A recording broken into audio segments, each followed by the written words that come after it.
Sabi ng mga netizens, sila daw po ang pinakabagot, pinaka-bored na tao ngayon sa atin, sa bansa natin. Sila daw yung walang magawa. Sila daw yung nakiki-ride on ngayon sa issue nga po ni Vice Ganda at ni Ayon Perez. Pagtatawanan lang po kayo ni Ayon at ni Vice. 'Di ba? Abay, eto, dito sa article na ito, yun nga, last month daw ay nag-meet etong MTRCB, yung mga tao doon, chairperson, kasama na syempre si Lala Soto, para i-discuss nga daw yung possible na kaso dahil sa ginawang immoral na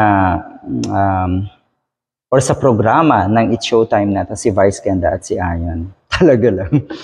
Okay, sige, pag-usapan natin yung immoralidad. Okay?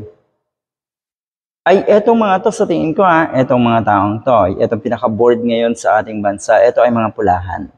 Walang duda po yan. Mga pulahan kayo. Yan ang pinakabasihan ng galit nyo kay Vice Ganda at kay Ayon. Okay?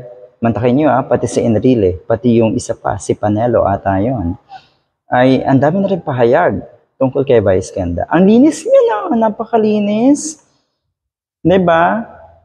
Pero pagdating kina Vice at Ayon, ang dudumi ng isip nyo, yung laging may mali siya kayo sa mga ginagawa ng dalawa. Hindi So yon, kumakalat na daw kasi ngayon ang mga contents na immoral, lalo na po sa social media at syempre nga kahit sa mga television shows. Immoral Okay.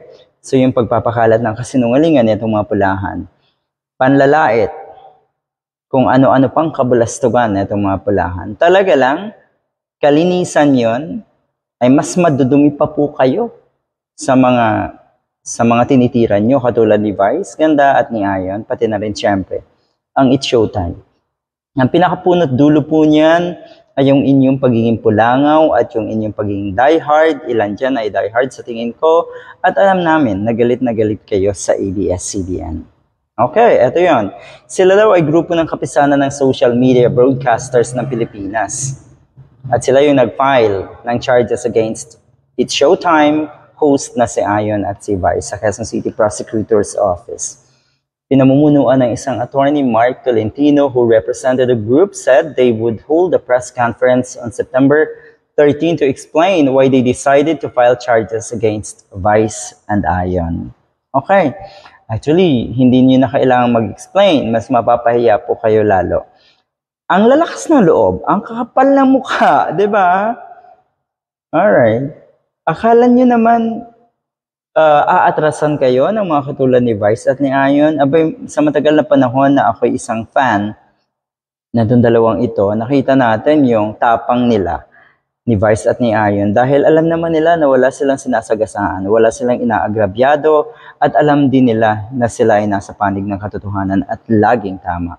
Yun naman ang mali siya lang kasi ay nasa isip na itong mga ganitong klaseng tao. Talaga lang, yung pagkain ng icing, andun pa rin kayo, hindi kayo nakaka-move on, tapos sasabihin nyo na naman, kami ang hindi nakaka-move on sa kuno ay pagkatalo ni Atty. Leni Robredo. Sa mga issues na ganito, kayo ang hindi nakaka-move on, hindi makaka-move on, lalo't alam nyo na wala namang mapapala, pero sige pa rin kayo sa mga ganitong pautot nyo. Mag-file lang kaso. Alright, sige lang, good luck. Ito'y balitang-balita na po itong issue na ito nga na pagsampa ng kaso kay Vice at kay Ayon. Alright, tignan nyo po. Titignan natin kung ano ang magiging development na ito. Pero nako, hindi to alintana ni Vice at ni Ayon. Promise. At yung mga nagsampa na yan, just get ready. Kung wala kayong backer, kung wala kayong tagapondo at wala kayong backup, kawawa kayo. Ayan. Good luck!